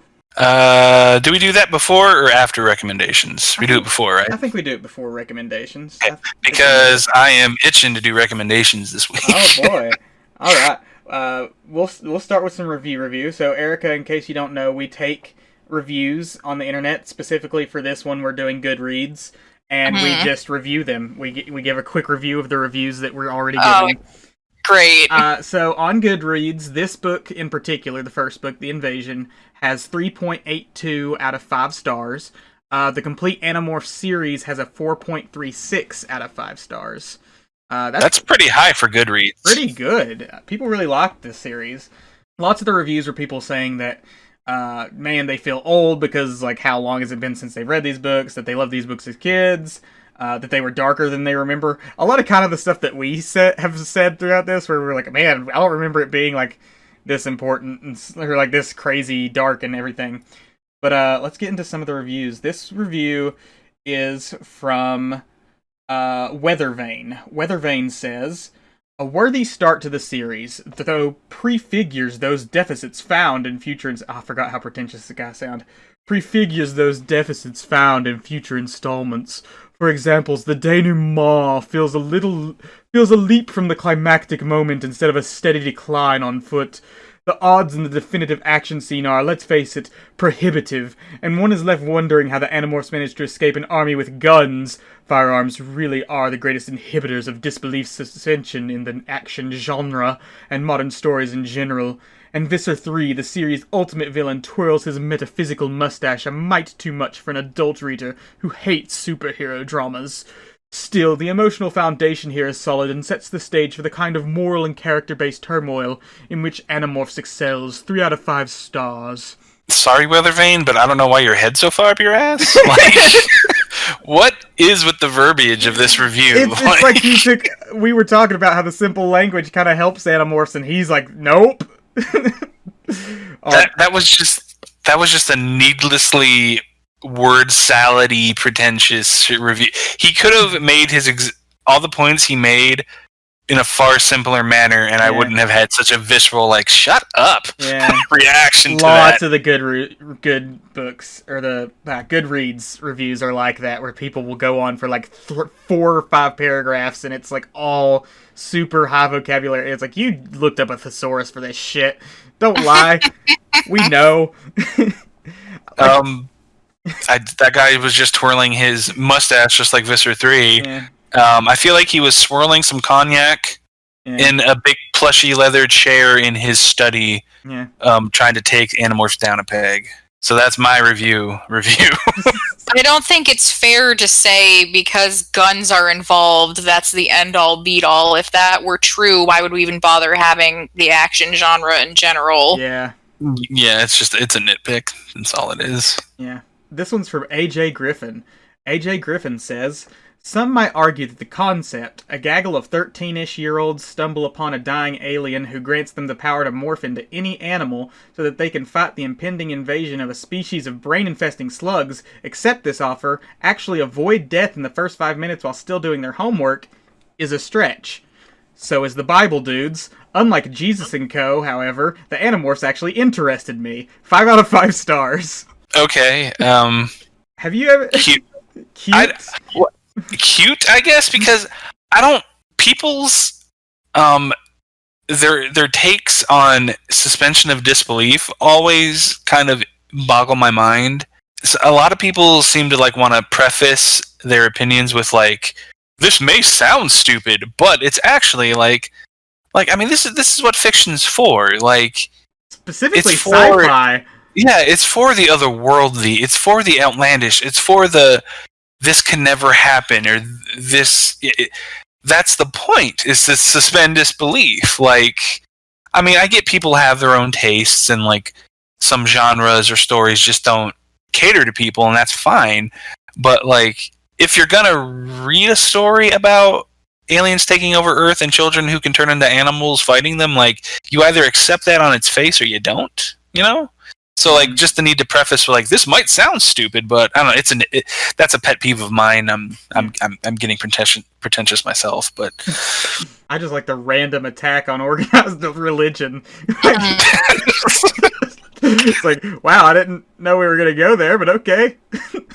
I also want to point out to him that I'm only a couple chapters into the second book, but Rachel very pointedly has to choose to do Animorph business over doing her math homework, so they're not always able to just read the series, bruh. Yeah, not always able to just these perfect little teens balancing things, fighting crime. They're doing a Spider-Man. I was gonna say it's the Spider-Man dichotomy. Here's another one. I never read these when I was... This is by Lady Gray. L-D-Y Gray. I guess that's supposed to be Lady. I never read these when I was younger, and I am now reading the entire series with friends to create a podcast about them. 4 out of 5 stars. Hey, Lady Gray, go fuck yourself.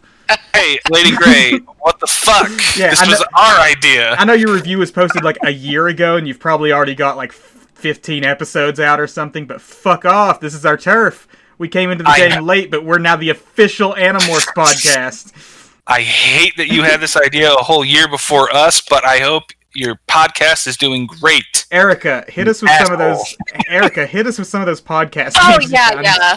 So this is by no means a comprehensive list of Animorph podcasts, but when you are searching, Spotify or Apple Podcasts, I just wanted to bring up some of the podcast series that are very clearly based on Animorphs. There are some that I read on the Animorphs Reddit that have a little bit more subtle names, but some of the ones that I have seen, Morph Club, an Animorphs podcast, and they took the time to, for their cover, draw themselves, and the words morph are made out of different animals. Oh. We got tiger, zebra, looks like lizard. Very nice. Audiomorphs, an Animorph podcast. Fandalites, an Animorph podcast. Okay. Animorphs Anonymous, my favorite. Thanamorphs, the Dork Bajir Chronicles. Yeah, that's pretty good. Animorphic Time, the Wonder Yerks, Minds at Yours, Animorphs Unbridged, Animorphs Discussion, damn it, Branimorphs, they took all the Project good names. Animorphs, an Animorph Book Club podcast, Shelf Aware podcast, Animorphs Aloud, Animorphs Initiative, which was one of the ones mentioned on the Reddit as some people's favorite, Phantomorphs, an Animorph podcast. Oh, that's a good one. Extra Happy, an Animorph podcast, Centipedes and Slugs, an Animorph podcast, and The Dome Ship, an Animorph podcast. Damn it, they took all the good names. Mine was good before I knew that there were 50,000 Animorph podcasts. What was yours again? Attempting Animorphs. Attempting Animorphs. I'm sure we can break into the Animorphs podcast subgenre. It's a welcoming community of fans. I'm sure they'll welcome one more group to the bunch. It's fine. It's fine. Good for you, Lady Grey. I'm so happy that you...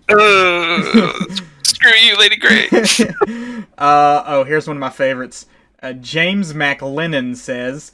It was amazing. I'm 7. It was amazing. I'm 7 years old. My favorite character is Cassie, Jack, Tobias, Marco, Andalite, Elfangor. 5 out of 5 stars. I don't remember a character named Cassie, Jack, Tobias, Elfangor. That's one big name. Glad you love it, kid. Yeah, quick suggestion, James McLennan. Don't put your full real name on the internet at 7 years old. Why do you have a Goodreads account, child? I hope your parents supervise this. But glad you like the series. I'm glad it's still touching children's hearts. This one's from Grace. I never got into these when I was in middle school, but holy fucking shit, K.A. Applegate goes from 0 to 100 fast, and I am loving it. 5 out of 5 stars. Agreed. Good review. Very apt. Yeah, Grace, we're all on board with it too. Here's another one. This one's from Phoebe. It's just 8 question marks in a row, followed by, in all caps, "These poor children," and then 8 more question marks. 3 out of 5 stars. Yeah, that says it all. Phoebe, what are you trying to say? Like, are you confused that they're children, or are you confused that they're having a bad time? Yeah. Or are you just so taken aback that this book that looks goofy as hell on the cover, the latter, is so intense? Yep. Had our same gut reaction to this. Yep. Adam, did you have something to add to Phoebe's? I was just going to say, one of the things I like about Goodreads is that it allows you to ask questions about the book that the Goodreads community can then answer for you. And on one of the books, can't remember which one because there are 54 of them, someone who looked to be about no older than 10 asked, "Can I read this book?" And several people answered, "Yes, you can." So I'm very glad that he got the information he was looking for. Excellent. Do I have the ability to read this book? Exactly. Well, maybe he? Maybe they should have told this other person not to. This is from Sonia. Sonia says, "I don't like this book. It scares me and I can't forget about it overnight. The characters are scary and disgusting. I am recommending not to read it unless you love aliens." 1 out of 5 stars. Oh my god, that's the review that I was telling Tyler about. Bless you, Sonia. I don't like Well, Sonia, if it scares you, it scares you. But it's supposed to. That's the point. Life's scary. I mean, look at oh crap, I've already lost him. What's his name, who is 7 years old? Jack McLennan. I shouldn't be saying this kid's full name on the internet anyway. We'll bleep it. I mean, he already put it in anyway, it's fine. I'm just making it worse. Julia says, "I'm never going to be happy again." 5 out of 5 stars. Oh, yeah. A lot of these reviews are just people being like, "Wow, I can't believe how dark this was." Yeah, another one, Cyril says, "Jesus Christ." 5 out of 5 stars. Just a lot of people shocked by these books. Well, to get back to Sonia, I just want to recommend, Sonia, if you were scared by Animorphs, I have an alternative. Read It by Stephen King.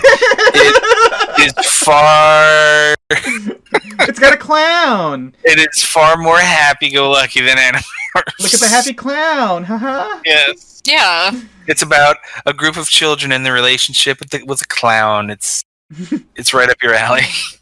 And like I had mentioned to Isaac, it is just fantastic to me that from a kid's perspective, a book scares you and you give it 1 star, whereas as an adult, when a book scares me, that is an automatic 5 out of 5 stars, and I tell everyone. and I am stoked. Come hurt yourself with people me. don't like to be scared. I don't. Some people just generally do not like to be scared. It's not And something their name is Isaac. Yes, it's true. Yes. When we get to October and Tyler makes me watch a bunch of horror shit for our Halloween podcasts, it's gonna suck. Speaking of horror shit, are we ready for Rex, or do you have any more reviews? Last review. This one's from Adam, and he says, Maoist people's eco-guerrilla war against the alien Illuminati. Yeah, these books ruled. 5 out of 5 stars. Basically summed it up. Yep. Another succinct review. That's how you... I mean, freaking Weathervane needed to learn from that guy. He used as many big words as Weathervane did, except I got everything he was trying to say in a single sentence. Mm-hmm. It wasn't a mouthful. Yes. And I didn't feel like smacking him across the face. So, Tyler, you have some recommendations for us. Oh, gorsh, do I ever. Where do I start? To get back to what Erika was talking about earlier with the Andalite acting as the Billy Bones character, she equates it to Billy Bones. I equate it to Eben Sur from Green Lantern.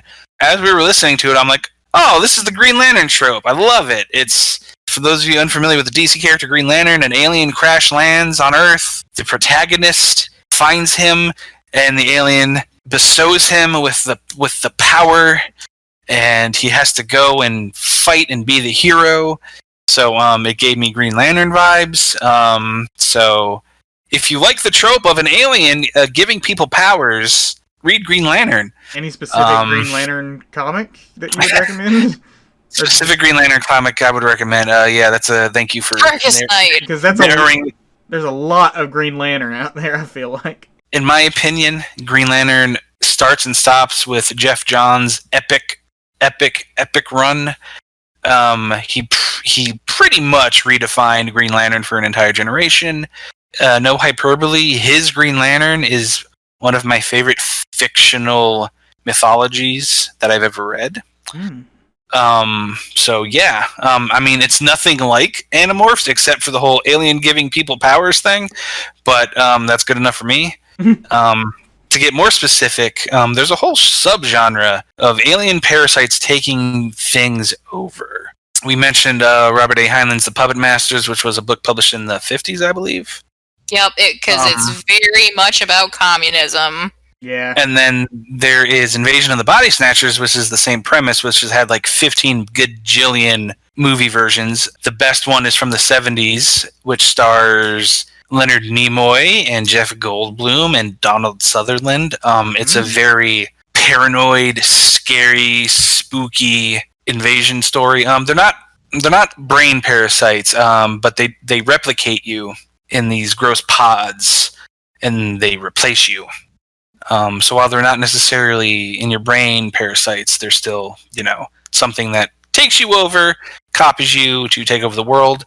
It also has a book by Jack Finney, which is considered a ripoff of the Puppet Masters, but hey, the more content, the merrier. There is a classic 80s horror movie called Night of the Creeps, which is a loving sort of send-up of all things 50s B horror movie. It's about alien slugs that come down, infest the brains of dead people, and turn them into zombies. It is great. There's a sort of modern update of that premise with the movie Slither, written and directed by James Gunn, who is famous now for the Guardians of the Galaxy movies. Same concept, alien slugs take over your brain, turn you into zombies. It's hilarious. It's amazing. Erika's a big fan of that one, too. And it's heartfelt. It's very heartfelt. It's a love story. Aww. It's a love story. There's another alien parasite body jumping movie from the 80s called The Hidden. This one's more of sci-fi action than sci-fi horror, but it's also a hoot.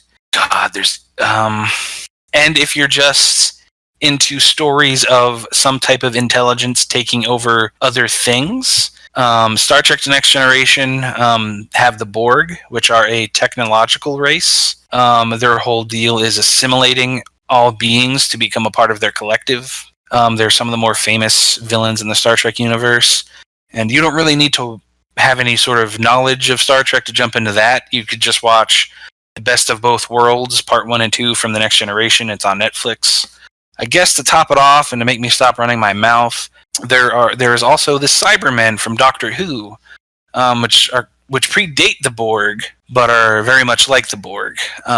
It's all about taking over people's consciousness and becoming part of a collective to, rule the galaxy, rule the world, rule the universe. Really no strict continuity with that either, because Doctor Who's been around for over 50 years, so just pick whatever Cyberman story that sounds interesting to you. Erika, Erika, you're so there are my recommendations. Tyler recommended a lot of movies and stuff in there. Erika, you're our heaviest reader by far. Do you have any other literary recommendations similar to Animorphs? Okay, so Tyler also forgot one very important film that I feel like... I figured I would. Oh, no. This sarcasm, though. That I feel like I should mention, and that is the amazing Disney movie Treasure Planet. Since we are on the subject of Billy the Bones alien... is in that. Yeah, exactly. Billy Bones is in that. And, lest we forget, there is a character named Morph who can morph. Dun, dun, dun! And is absolutely adorable. Yeah. There is a shitty Nickelodeon adaptation of Animorphs. I shouldn't call it shitty yet. It's universally panned, but we haven't seen it, so... And I think the show, even though I think I watched the show a little bit, I think that was my only exposure back in the day, and I think that kind of lent to the negative sort of image I had of the books, because even back then, I'm like, this is bad. Yeah. So I didn't know that it was apparently a terrible bastardization of the source material. Any other recommendations, Erika? Not many that I have specifically read that are related. There is, what's it called? Can't think of things when I'm on the spot. There is a book, I think it's called The Ringworld Engineers, that I have always wanted to read.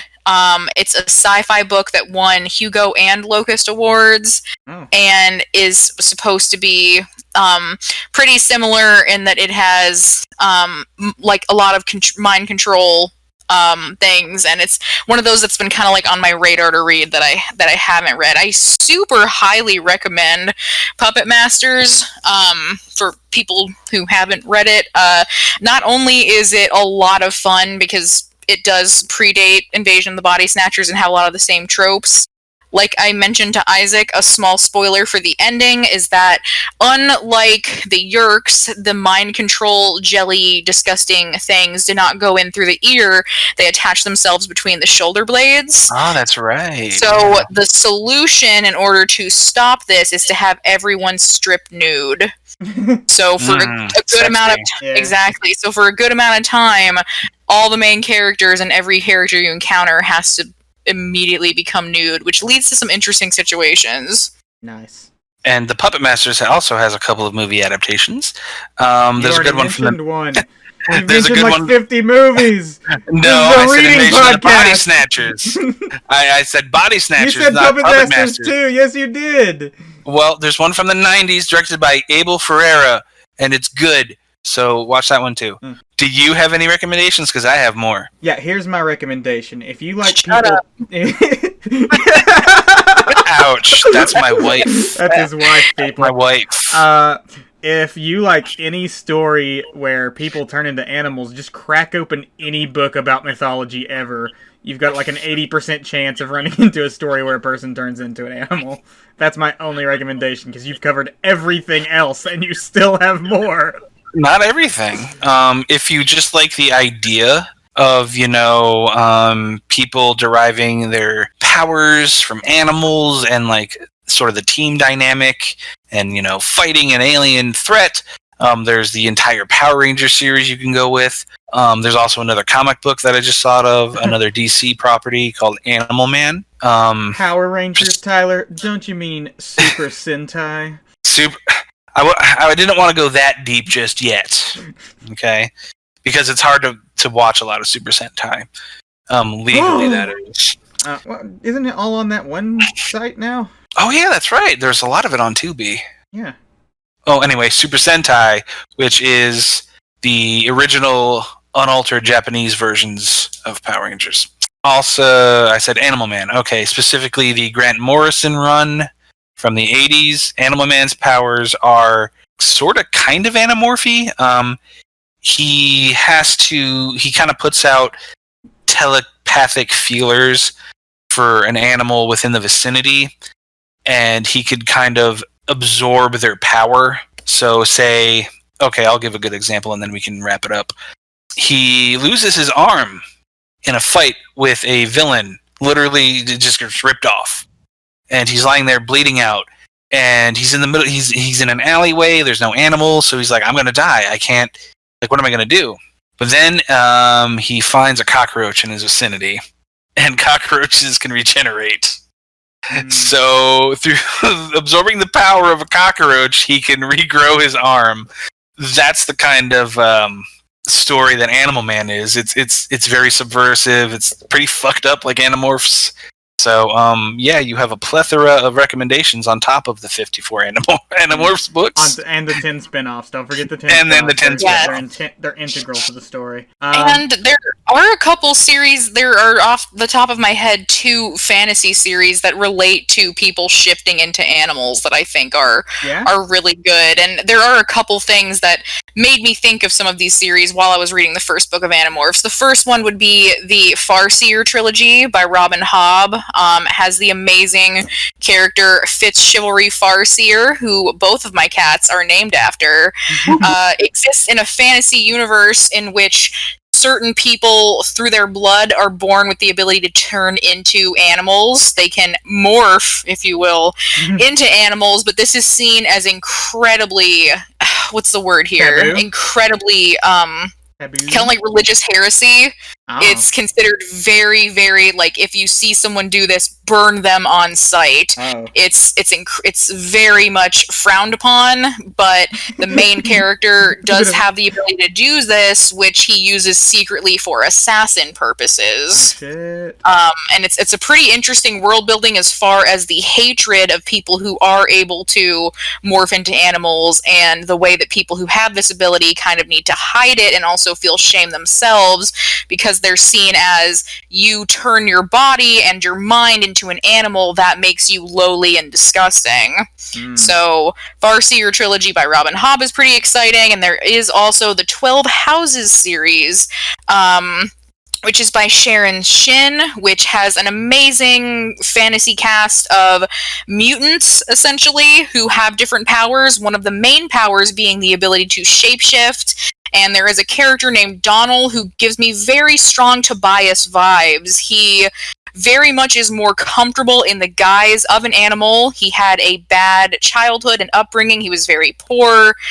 This is during medieval times, so I feel like almost everybody who was not nobility had a terrible time. And he also prefers to be in the form of a hawk or a bird. And it's a very interesting world building. Again, a society that does not accept people who morph into animals, something that must be hidden, but powers that can be used for political reasons and to basically stop terrible witch burnings from happening. So if you're interested in animals and people and shifting, those are 2 really great options that I was kind of thinking of as we were reading. So there's like 20 recommendations. We went hard on the Rex. Yeah, I want a book report on all of these things by next week, people. You can email us at doesn't-exist email address at nonexistentwebsite.com. We'll get to that at some point. I don't know Erika's feelings, but I do know that Tyler doesn't like grading things on a scale because he feels that mathematics is a form of witchcraft.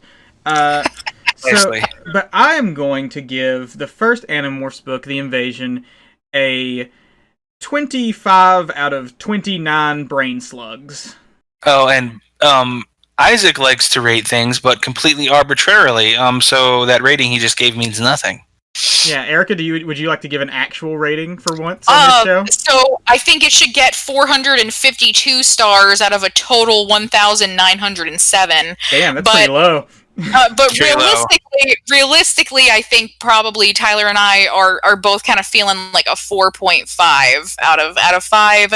Nice. significantly better than I would have thought. My criteria for something to be 5 stars is really high. It needs to be something that probably makes me fall to the floor sobbing or just deeply, like, changes my life that I will think about forever. But Animorphs... Your heart wasn't broken when Tobias was a hawk? Yeah, Animorphs honestly comes more pain close. To come, Isaac. Yeah.